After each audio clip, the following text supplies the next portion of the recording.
За сайн байцгаана уу? Та бүхэнд өнөөдрийн мэндийг хүргэе. Уламжлалт анагаах ухааны хэмж анагаах ухааны магистр Пэрэнлэлэндүү байна.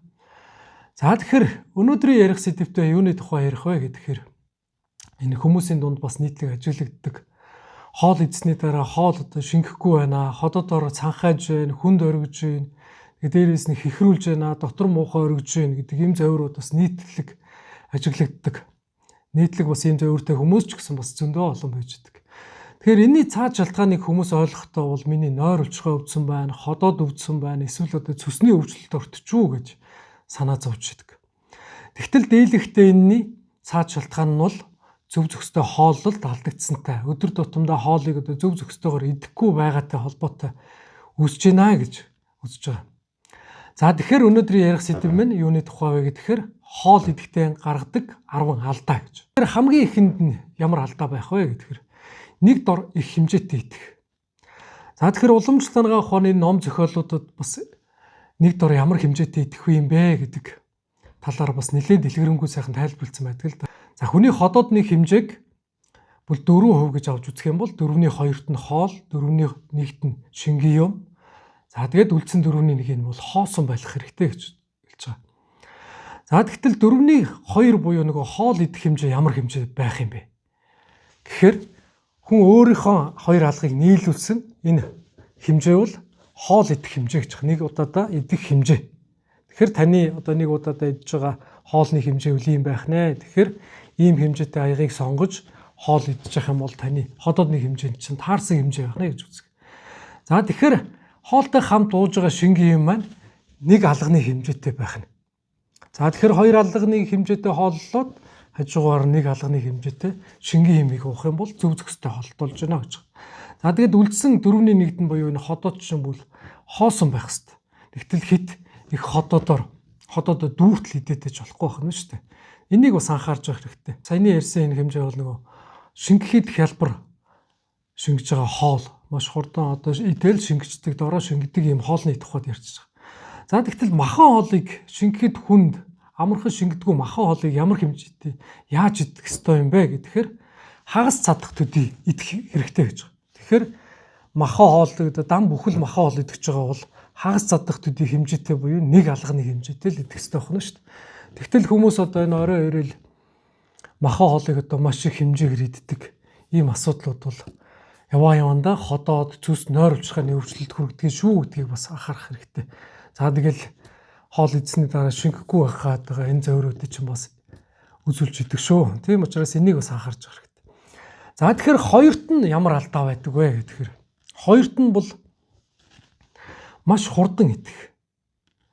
За тэгэхээр хүмүүс одоо цөөвинг уудаг гэл хоёрдугаар хоолыг ерөөсөө бараг зажлахгүйгээр идчихдэг гэл иймэрхүү юмнууд бас яадаг. Заримдаа энэ хит халуун хоол иддэг чи иймэрхүү халуун хоолыг хөрхөөс маш хурдтайгаар иддэг. Энэ байдал одоо юунд хүргэдэг вэ гэхээр хамгийн эхлээд хоол бол аманд ороод жажлах тусам энэ шүлсний ферментүүдээр энэ шүлсээр чиглэгдэж энэ хоол чинь аргу байдал нь одоо чиглэгдэж ийдэг болж зөөлрч ходоод руу орчих хэвээр. Тэгтэл ийм байхгүйгээр шууд амандаа оруулаад 2-3 зажилсан болол залгаад байдаг чинь эн чинь бүхэл хэсгүүд жижиглэгдэхгүй, бутлагдахгүй, ходоод нь ороод боловсроод одоо маш хүнд асуудлыг үүсгэдэг. Тийм учраас аль болохоор зайжилж бүхэл хахал юмнуудыг одоо зөөлөж, зайжилж, шүлсээр одоо чиглэж, норгож идэж явах хэрэгтэй. Ингэж идээгүйгээс болоод одоо улаан хоолой ходоодны маш хүнд өвчлөлтүүдийг бас нэлийн үүсгэдэг шүү гэдгийг бас анхаарч байгаа хэрэгтэй. За аманд орсон хоолыг бол багадаа бол 20-30 удаа зажлах хэрэгтэй гэж хэлж байгаа. Хоёрдугаар хоол дээрээс нь гурилан бүтээгдэхүүнийг зажлахгүй, боловсруулахгүй хагас ингэж зажилж одоо дутуу зажилж идснээс болоод өвтгөн хатдаг, ходоодоор нь хүндэрч өвддөг. Иймэрхүү зөврүүд бол наазахын илэрж идэг шүү гэдгийг бас анхааруулж хэлмээр байна. За тэгээд гуравт нь хооллохдоо ямар алдаа гаргаад байна вэ гэхээр тостой хоол идсэний дараа хит их хүүтэн юм ууж шин. За энэ сүүлд одоо энэ олон сурчлагаанууд гараад байна шүү дээ. Энэ тостой хоол идсэний дараа одоо газтай ундаа уух, кока-кола уугаад одоо хоолоо шингээгээрээ гэл одоо сурчлагаа хүртэл гараад байна. Энэ бол одоо шууд буруу гэж хэлмээр байна. Яагаад тэгэхээр тостой хоол гэдэг чинь хүний биед ороод амархан шингэдэггүй. Даалангуяа нойр улчирхай шүүрэл, цөсний шүүрлэлээр нэлээд удаан явцтайгаар ингэж боловсрогдож хоол, тостой хоол шингэж идэг. Тэгтэл тостой хоол идснийхаа дараа араас нь газтай хондоо хүүтэй юм уучдаг. Тэгтэл нөгөө тостой хоол чинь ходоодонд ороод юу болж өгнө гэхээр тосны царцалт гэж юм үүсэж байгаа.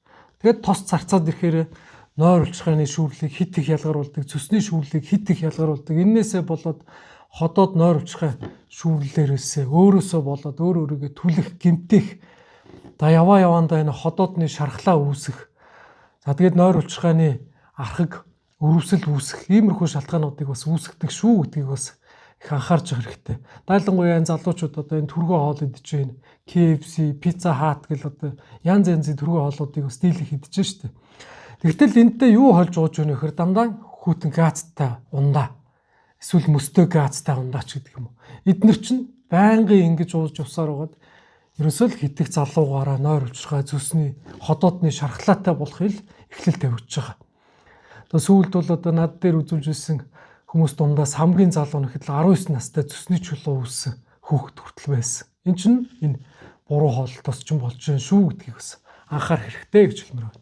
За дөрөвт нь ямар алдаа гараад байна вэ гэхээр хүмүүс энэ хоол идснийхаа дараа шууд хэвддэг. Тэгтэл энэ хүний бид орсон энэ хоол хөндийн хүчний үйлчлэлээр бол доошоо ингэж сууж нарийн бүдүүн гидсний одоо гөрүүлзэх хөдөлгөөнөөр боловсрогдож ходоодонд ингэж доошоо чиглэлтэйгэр боловсрогдож идэг. Тэгтэл хүн хоол идчихэд хэвтээд өгөхөр ходоодонд нарийн бүдүүн гидсэнд боловсрох хугацаа тэрний хэмжээгээр л уртсж идэг гэдгийг бас анхаарах хэрэгтэй. Ходоодонд хоол шингэхгүй удаад ирэхээр нойр улчирхай, цөсний шүүрэл энэ өөрийгөө түлэх эрсдлийг бас үүсгэж идэг гэж хэлмээр байгаа. За энээс болоод ходоодны сөөргөө үүсэх, амнаас гашуун эсгэлэн амт амтагдах гэдэг юм уу? Цээж хорсох гэдэг юм уу? Иймэрхүү зовирууд бол наацхийн илэрч идэг гэдгийг бас анхаарах хэрэгтэй. Тэгэхээр аль болох хоол идснийхаа дараа хэвтэхгүй байх, 20-30 минутанд одоо алгуур суух, тайван суух, босоо чиглэлтэй байлгахыг зөвлөмөр байгаа. За 5 дугаарт нь ямар алдаа гаргаад байна вэ гэхээр хит орой хоол идэх гэж. Уламжлалт ангаах хонд бас хэлсэн байдаг л да. Хүний хоол боловсруулах үйл ажиллагаа энэ ходоодны хоол шингээх чадвар гэдэг юм чинь бүтэн өдрийн турш сайн байдгүй юм байна л да. Хүн өглөө босгоос ахуулаад өдөр дунд нар одоо үд дундын нар нэлээд дээр хөөрөх хамгийн оргил зэгтээ хурж хөөрөхөд энэ үед хүний ходоодны хоолны шингэх чадвар хамгийн оргил сайн үедээ байждаг. Тэгэд нар гудаагаад одоо жаргах үед ходоодны хоол шингэх чадвар буурсаар орой үдшийн цагт бол хамгийн бага түвшинд очсон байждаг. Гэтэл хүмүүс одоо 10-11 цагийн үед одоо унтахаасаа өмнө хит их хоол идчихэд хэвтээд өгдөг. Энэ хит их идсэн хоол чинь нөгөө ходоодны хоол боловсруулах чадвар муутай үед хит их идчихэр хоол чинь шингэхгүй байхын эхлэл тавьж байгаа. Зарим хүмүүс одоо өдөржин одоо ажиллаа хийж явж байгаа л одоо идэх чөлөө завгүй байж байгаа л хит их өлсчлөө гэл нэг дор маш их хэмжээтэй тэр нэг орой үдшийн цагаар хит их хоол идчихдэг. Тэгэхээр аль болох орой үдшийн цагаар хоол идэж байгаа бол шингэхэд хялбархан, амархан шингэдэг аль болохоор тэг бага юм идчихвэл их зүгээр шүү гэж хэлмээр байна. Даалангуяа энэ бүхэл махан хоол дээрэс нь гурил ихтэй энэ хоолыг аль болохоор орой үдшийн цагт идэхгүй байхыг зөвлөмөр байна. За тэгэхээр 6-т нь ямар алдаа гаргаад байна вэ гэхээр хит их сэтгэлийн ачаалтай зовлонтой байх үедээ хоол идэх гэж. Зарим хүмүүс одоо сэтгэл готролд орохороо би маш их хэмжээтэй идээд юм аа гэл. Эсвэл огт иддэггүй маач гэдэг юм уу. Иймэрхүү зоврууд хэлдэг хүмүүс их байдаг шүү дээ. Тэгээд сэтгэл одоо би жоохон сэтгэл тавгуутай ирэхээр ерөөсөө идээд юм бэ. Тэрнээсээ болоод маш их таргалцсан хүмүүс их байдаг л та. Нөгөө сэтгэл тавгүй байдлаа болохоор одоо ямар нэг юмнаас дутуугаа одоо нөгөө сэтгэл хоосроод байгаа мэдрэмж хоолноос нөхдөг. Тэгэхээр энэ шууд юунд хөргөж байна вэ гэхээр сэтгэл тавгүй үед ходоод хоол боловсруулах хэрэгтний үйл ажиллагаа, нарийн бүдүүн гизний үйл ажиллагаа маш их суларсан байждаг. Дайлангуяа ходоодонд дээрээс нь нарийн бүдүүн гизний гөрүүлзэх хөдөлгөөнүүд байхгүй болчдөг. Тэгтэл энэ үед нөгөө нэг сэтгэл гутралаа одоо дарах гад, сэтгэл хоосорсон мэдрэмжээ дарах гад их хэмжээтэй иддэг, амтлаг юм иддэг. Эннээсээ болоод хит их таргалалт үүсдэг. Тэгэд яваанд байна ходоод нойр улчирхай хоол усруулах хэрэгтний бас элдв өвчлөл үүсэж байгааг эхлэл тавигддаг шүү гэдгийг бас анхаарах хэрэгтэй. Тэгэхээр сэтгэл тавгүйцсэн үедээ аль болох бага юм идэх, одоо халуун бүлээ ус уух, буцалсан ус уух гэдгийг л зөвлөмөр байна. Долоод нь ямар алдаа гаргаж байна вэ гэхээр хоол идэж явах үедээ анхаарал сарниулах юм үзэх. Тэгээ зарим одоо хүмүүсийг ингээд харж байхад одоо энэ цайны газар юм уу гадуур ингээд хоол идэж байхад бол дийлэгтэй л ингээд уцаа үзэл хоол идэж идэг. Эсвэл телевизээр үзэл хоол идэж идэг. Эсвэл хүүхдүүдийг одоо зөв зохистой суулгахгүйгээр хооллуулдаг. Элдв юмд ингээд анхаарцсан үед тоглож явахт нь хажууд нь ингээд хоолыг халбагдаж өгч идэг. Энэ ч надад юунд хүргээд байна вэ гэхээр хооллох үедээ хоолндоо анхаарал төвлөрүүлэхээ болохоор нөгөө хоолндоо цадах мэдрэмжийг авч чадахгүй. Би одоо хоолндоо цадах мэдрэмж авж гин үү? Би одоо хоолноосоо цадж гин үү гэдэг мэдрэмж авдаг.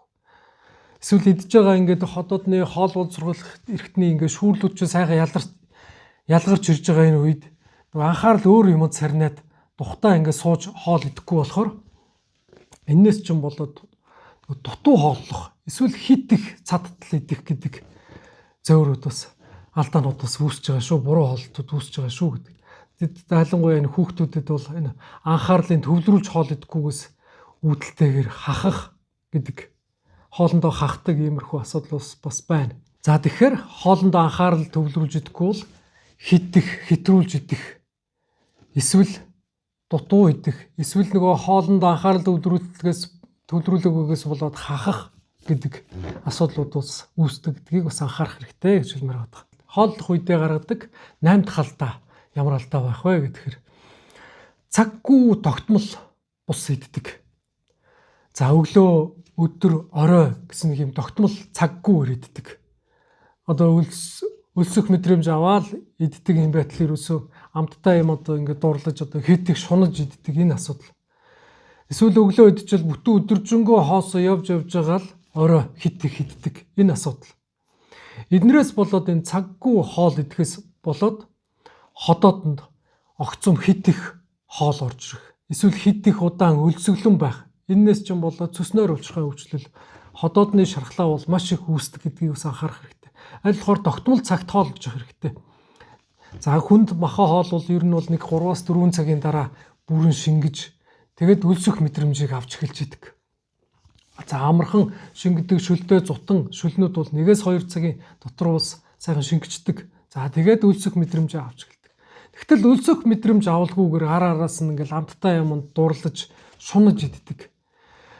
Хүмүүсийн дунд дийлэх хажиглагдаад байгаа нь бол ер нь бол энэ өлсөж байгаад идэх гэхээс илүү хоолнд хитэх шунаж идэх байгаагаас үүдэлтэй бас өвчлүүд маш их үүсэж байна. Өлсөд идэж байгаа биш ерөөсөө л одоо би тийм идмээр байна, ийм идмээр байна гэл янз янзын нэг амттай юм дээрээс нь янз янзын шарсан хуурсан хоолнуудад хитэх шунаж дурлаж идснээс болоод үүсдэг өвчлөлүүд бол маш их ихссэн байгаа гэдгийг анхаарах хэрэгтэй. За 9-ний ямар алдаа гаргаж байна вэ гэхээр хит их чихэрлэг эсвэл цагаан гурилан бүтээгдэхүүн иддэг. Энэ бол маш их өвчлөлийг үүсгэж байгаа гэж хэлмээр байна. За энэ сүүлийн үед гарч байгаа энэ судалгаанууд хүнийг яагаад юунаас болоод хүн хөтлөөд байна, хөгшрөөд байна гэхээр үрвслээс болоод байна гэдгийг бас нэлээд олон судалгаанууд бас үзүүлж байгаа. Олон төрлийн архагсан үрвслүүд, дээрээс нь олон төрлийн архагсан өвчлөлүүдээс болоод хүн энэ амархан хөтлөөд байна, хөгшрөөд байна гэж хэлж байгаа. Энийний цаад шалтгаан нь юутай холбоотой байдаг вэ гэхээр дийлэгтэй нь үрвслийг архагсан хүнд өвчлөлийг үүсгэж байгаа гол шалтгаанууд бол идж байгаа хоолтой холбоотой байна гэдгийг нотолцсон байна. За энэ ямар хоолнууд бол энэ асуудал хүргэдэг вэ гэхээр хит их цагаан гурил, хит их чихэрлэг хүнсний бүтээгдэхүүн. Хит их чихэрлэг хүнсний бүтээгдэхүүн, хит их цагаан гурилан бүтээгдэхүүн эдснээс болоод нь үрвсэлт өвчнүүдийг бол үүсгдэг. Дээрээс нь дархлааг сулалдаг иймэрхүү асуудлуудыг үүсгэж байгаа шүү гэдгийг бол маш их анхаарах хэрэгтэй. Чихэрлэг гурилан бүтээгдэхүүнээсээ татгалзаад аль болох энэ эслэг. За тэгээд жимсгэн ногоо бусад төрлийн хүнсний бүтээгдэхүүнүүдийг аль болох тохирох хэмжээгээр нь тохируулаад идээч гэж зөвлөмөр байна. За 10-д нь ямар зөвлөгөө вэ? Ямар алдаа гаргаад байна вэ гэхээр хоол идэхдээ ус уух буруу датал гэж. Тэгэхээр би өмнөх дугаартаа өмнөх зөвлөгөө мэдээлэлдээ ус уух талаар бас нэлээд сайн ярьсан байгаа энэ. Хүмүүс бас энэ ус уух гэдэг юмыг бас нэлээд янз янзаар бас ойлгоод бас өөрийнхөө амьдралд бас хэрэгжүүлж байгаа зүйлүүд бас нэлээд байгаад байгаа. Энэ нэг талаараа бас зөвч гисэн хэтрүүлж хэрэглэх юм бол бас хорт нөлөө бас үзүүлдэг шүү гэдгийг бас анхаарах хэрэгтэй. Хит их баг ус уугаадах юм бол бөөрийн шохоожилт, чулуу үүсэх, давсагны хан зузаарах, давсагны шохоожилт үүсэх гэд олон төрлийн өвчлөлт хүргэдэг. Бас тэрний эсрэгээр хит их ус уугаадах юм бол ходоодны өвчлөл, хоол боловсруулах хэрэгтний үйл ажиллагаа алдагдах, ходоодны шингээлт муудах, дээрэс нь хавангийн өвчлөл үүсэх гэдэг олон төрлийн эмгэгүүдийг үүсгэж идэг. Тийм болохоор аль болох энэ усыг зөв зохистой уугаач, тохируулж уугаач. Хоол шингэх үйл ажиллагааны алдагдaltaй, зовиртой бол хит их хүүтэн ус уухгүй байхыг хичээх хэрэгтэй. Аль болохоор энэ буцалсан халуун бүлээ ус, дээрээс нь аль болохоор энэ ширгээс усыг ууж явах юм бол хоолны шингээлтэнд эерэг сайн нөлөөлдөг шүү гэж хэлмээр байна. За тэгээд тос ихтэй хоолны араас хүүтэн ус уухгүй байхыг зөвлөмөр байна. За тэгэхээр миний өнөөдөр ярьсан энэ хоол идэх үедээ харгадаг хүмүүсийн 10 алдааны тухай ярьсан сэдв энэ хүрээд өндөрлөж байна. За та бүхэндээ анхаарал тавьсанд баярлалаа.